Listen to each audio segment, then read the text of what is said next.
Good morning. Exercise ചെയ്യാമായിരുന്നു. ഇടയ്ക്ക് പെട്ടെന്നൊരു ഇൻസ്പിറേഷൻ ഉണ്ട് ഒരു വീഡിയോ ചെയ്യണത്.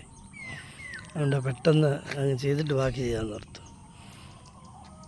അതായത് നമ്മൾ ഓരോ വീഡിയോകൾ ചെയ്യുമ്പം അതിൻ്റെ ആ ഒരു റെസ്പോൺസ് കിട്ടുമ്പോഴാണ് നമുക്കൊരു ആവേശം ഉണ്ടാകുന്നത് അല്ലേ. കഴിഞ്ഞ ദിവസം ആകസ്മിക ഒരു സംഭവം ഉണ്ടായി. അതായത് ഒരു ചരമം അറിയിക്കാൻ വേണ്ടി ഒരാളെന്നെ വിളിച്ചതാണ്. അപ്പോൾ അദ്ദേഹത്തിൻ്റെ ഭാര്യ വലിയ ഒരു പ്രൊഫസറാണ്. അപ്പം പുള്ളിക്കാരി ഫോണും ചോദിച്ചു. ഹസ്ബൻഡ് ഹാൻഡ് ഓവർ എന്നോട് സംസാരിക്കുക. അവൻ പറയാം, ഞാനൊരു വിഷയം ഡീൽ ചെയ്തപ്പം ഒരു ന്യൂറോൺ എന്ന് പറയുന്നതിന് പകരം ന്യൂട്രോൺ എന്ന് പറഞ്ഞു. അത് തെറ്റ്. ആ വീഡിയോ കൊള്ളാം, അത് വളരെ ഇൻസ്പിറേറ്റീവാണ്. ഇത് മീറ്റ് ചെയ്യാൻ അല്ലേ. അപ്പോൾ എന്നെ അത് തിരുത്താൻ പറഞ്ഞു. ഞാൻ പറഞ്ഞു ശരി, ഞാൻ തിരുത്തി. ഞാൻ അത് ബുക്സ് എടുത്ത് നോക്കാൻ എനിക്ക് സമയം കിട്ടിയില്ല. ഇന്നലെ വൈകിട്ടുണ്ടായ സംഭവം. പക്ഷെ എന്നാലും നമ്മുടെ ആ ഒരു ഓഡിയൻസ് വ്യൂവിൽ നിന്ന് അങ്ങനെ ഒരു കമൻറ്റ് വന്നപ്പോൾ എനിക്ക് വളരെ ഇൻസ്പിറേഷൻ തോന്നി. നമ്മുടെ ഓരോ വീഡിയോയും ഇങ്ങനെ ഓരോ നിർദ്ദേശങ്ങളിൽ നിന്നാണ് ചെയ്യുന്നത്. ധാരാളം വീഡിയോ ഇപ്പോൾ നമ്മുടെ ഇറ്റ്സ് മീ സൈമൺ യൂട്യൂബ് ചാനലിലുണ്ട്. അപ്പം പുതിയ പുതിയ വിഷയങ്ങളും വരുന്നുണ്ട്. ഇപ്പോൾ കൂടുതൽ നമ്മൾ ഇവിടെ പറയുന്നതിലും കൂടുതൽ ലെങ്തി ആയിട്ട് കുറച്ച് സീരിയസ് ആയിട്ടാണ് ഇറ്റ്സ് മീ സൈമണി ചെയ്യുന്നത്. ഓക്കെ, അപ്പം എനിക്ക് ഒത്തിരി സന്തോഷം തോന്നി. റാണി ടീച്ചർക്ക് ഒരു hi. Your words will inspire me to devote myself more for you people. Okay, thank you. Anyhow, നമ്മൾ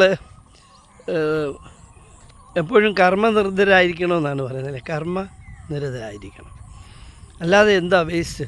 നിങ്ങൾ ആർക്കും ഒന്നും ചെയ്യുന്നു, ഒരു ദോഷം ഒരു ഗുണവും ചെയ്യുന്നില്ല. നിങ്ങൾ രാവിലെ എഴുന്നേൽക്കുന്നു, നിങ്ങളുടെ ഡ്യൂട്ടി ചെയ്യുന്നു, അല്ലെങ്കിൽ വീട്ടിലിരിക്കുന്നു, ഭക്ഷണം കഴിക്കുന്നു, ഭാര്യയും കുഞ്ഞുങ്ങളായിട്ട് വർത്തമാനം പറയുന്നു, നിർദ്ദേശം കൊടുക്കുന്നു, വീണ്ടും. ഇതിനകത്ത് എന്തെങ്കിലും ഒരു ഒരു ഒരു ഒരു പോസിറ്റീവ് ഉണ്ടോ? പോസിറ്റീവായിട്ട് നിങ്ങൾ ക്രിസ്ത്യൻ ബിലീഫ് അനുസരിച്ച് നിങ്ങളെ ഈ ഭൂമിയിലേക്ക് വിട്ടപ്പോൾ പല നിർദ്ദേശങ്ങളുണ്ട്. നിങ്ങൾക്ക് ചില കാര്യങ്ങൾ ചെയ്യേണ്ടതായിട്ടുണ്ട്, നിങ്ങൾ കടമകൾ നിർവഹിക്കപ്പെടേണ്ടതായിട്ടുണ്ട്. അത് പൂർത്തിയാക്കുമ്പോൾ നിങ്ങളുടെ ലൈഫ് സക്സീഡ് ചെയ്യത്തുള്ളൂ. അപ്പോൾ അതുകൂടെ ചിന്തിച്ച് കർമ്മനിരതരാകണമെന്ന് ഞാൻ പറയുന്നത്. നിങ്ങൾ വീടിന് പുറത്തേക്കൊക്കെ ഒന്ന് ഇറങ്ങണം, എല്ലാവരോടും സംസാരിക്കണം. ധാരാളം വിമർശനം കേൾക്കും. അവൻ്റെ പുതിയ പണക്കാരൻ വന്നിരിക്കുന്നു എന്നൊക്കെ അപ്പോൾ എന്നെ എന്തുമാത്രം കമൻ്റ് അടിക്കുന്നത്. ഈവൻ വീട്ടമ്മമാർ പോലും. ഞാൻ ഈ പുഴയരികിൽ നിന്ന് വീഡിയോ എടുക്കുന്ന ഒരു വീട്ടമ്മ കഴിഞ്ഞ ദിവസം എന്നോട് പറഞ്ഞു, സാറിന് വേറെ എവിടെയെങ്കിലുമൊക്കെ പോയി ഇന്ന് എടുത്തുകൂടെ? ഞാനത് വളരെ പോസിറ്റീവ്. വിമർശനം സ്വീകരിക്കാത്ത ഒരുവനും നിലനിൽക്കത്തില്ല. വിമർശനം ഉൾക്കൊള്ളണം, അപ്പോൾ അതിന് നമ്മൾ മോഡിഫൈ ചെയ്യണം. പക്ഷേ ഞാൻ എടുക്കുന്ന ഈ വീഡിയോ, ഈ പ്രദേശം ഭയങ്കരമായ ഒരു ബ്യൂട്ടിഫുൾ പ്രദേശമാണത്. ഞാൻ അമേരിക്കയിൽ പോയിട്ടും ദുബായ് വിദേശത്ത് പോയിട്ടൊന്നും കാണാത്തൊരു ഭംഗി ഇവിടെ ഉള്ളത്. അതിൻ്റെ ആ ഒരു ചാരുത എന്നെ പിടിച്ചു ഉരക്കുകയാണ്. ഞാൻ ഇവിടെ വരുമ്പം ഇങ്ങനെ മുങ്ങി മീൻ പിടിക്കുന്ന പക്ഷികൾ തലപൊക്കി നോക്കും, പക്ഷികൾ പാട്ട് പാടും. ഇതാ അവിടെ ആ വെള്ളത്തിൽ ചലനം കാണുന്നുണ്ടോ? കണ്ടോ? മത്സ്യങ്ങളിങ്ങനെ പാർപ്പാതിൻ്റെ ഒരു കിളി ഒരു വേഴാമ്പൽ പാട്ട് പാടുന്നത് കേട്ടോ. ഇതെല്ലാം എന്നെ വളരെയധികം മതിക്കുന്നുണ്ട്. എൻ്റെ ഒരു ഫ്രണ്ട് ഇങ്ങനെ നടന്നു വരുന്നുണ്ട്, ഞാൻ കാണിക്കാം. Mister Reji, one of my best friend. Hello Reji, how are you? എങ്ങനെ ഉണ്ടാ? ഞാൻ വീഡിയോ ചെയ്തുകൊണ്ടിരിക്കുക. ഒരു മിനിറ്റ് നിൽക്കാമെങ്കിൽ സംസാരിക്കും, ഇപ്പം തീരും. Okay okay. അപ്പം എനിക്ക് വളരെ സന്തോഷമുള്ളൊരു ഫ്രണ്ടാണ് അദ്ദേഹം. വരികയായിരുന്നു. അപ്പോൾ ഞാൻ പറഞ്ഞു വന്നത്, വിമർശനങ്ങൾ ഉൾക്കൊള്ളുമ്പോഴാണ് നമ്മളെ പ്യൂരിഫൈ ചെയ്യുന്നത്. ഇപ്പോൾ എന്നെ വിമർശിച്ചൊരു സാധാരണ വീട്ടമ്മ, ഞാൻ അത്ഭുതപ്പെട്ടു പോയി. കാരണം എന്നെ അങ്ങനെ വിമർശനമല്ല, അത് അപ്പോൾ ഈ ഭംഗി ഞാൻ പറയുമായിരുന്നു, ഈ ഗ്രാമീണ ഭംഗി അതെന്നെ വല്ലാതെ മതിക്കുന്നു. പക്ഷേ പല വീഡിയോസ് ഞാൻ ചെയ്യുമ്പം ഇപ്പോൾ ഞാൻ എക്സസൈസ് നിർത്തി വെച്ചിട്ട് ഇത് ചെയ്യുന്നത്. അപ്പം അത്രയ്ക്കും I am highly motivated. This place അതെനിക്ക് തരുന്നത്, എനിക്ക് ഈ പ്രദേശത്തെ നാട്ടുകാർ അവരൊക്കെ വന്ന് ഹലോ എന്ത് ബഹുമാനം സംസാരിക്കും. നമുക്ക് പലരും വന്ന് അവരുടെ ആ രോഗങ്ങൾക്ക് എന്ത് ചെയ്യണമെന്ന് പോലും എന്നോട് ചോദിക്കാറുണ്ട്.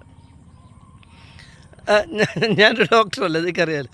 പക്ഷേ 33 വർഷമായിട്ട് ഡയബറ്റിക് ഉള്ള ആളാണ്. ഞാനിപ്പോഴും എനർജറ്റിക്കായിട്ട് പാഞ്ഞു നടക്കുന്നു. And I M in my 64+, you know.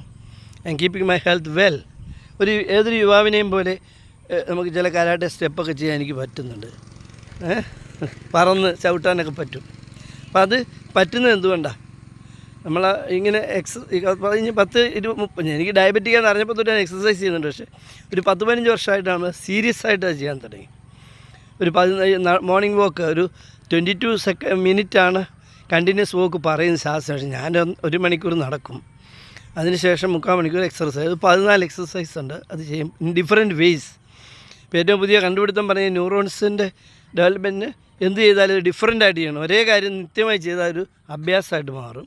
അത് വ്യത്യസ്തമായി ചെയ്യണം, നമ്മുടെ തലച്ചോറിന് അത് പ്രയോജനപ്പെടും, ബ്രെയിനിന് അത് ഗുണം കിട്ടണമെങ്കിൽ. അപ്പം അങ്ങനെ ചെയ്യാറുണ്ട്. ഓക്കെ, എനിഹൗ നമ്മൾ ബി പോസിറ്റീവ് ഓൾവേസ്, അതാണ് എനിക്ക് തരാനുള്ള അഡ്വൈസ്. പിന്നെ നിങ്ങളൊരു വിദ്യാർത്ഥി ആയിരിക്കാം, യുവാവായിരിക്കാം, ഒരു ബിസിനസ്സുകാരനായിരിക്കാം, ഒരു ട്രാവലറായിരിക്കാം, എന്ത് കാര്യത്തിലാണെങ്കിലും നമ്മുടെ പോസിറ്റീവ് ചാനൽ നിങ്ങളെ ഹെൽപ്പ് ചെയ്യാനുള്ള നുറുങ്ങുകളുമായിട്ട് കൂടെയുണ്ട്. Okay, it's me Simon, always waiting for your എന്നാ പറയുക involvement with us companies. Okay, all the best, have a fantastic fine day, praise our God.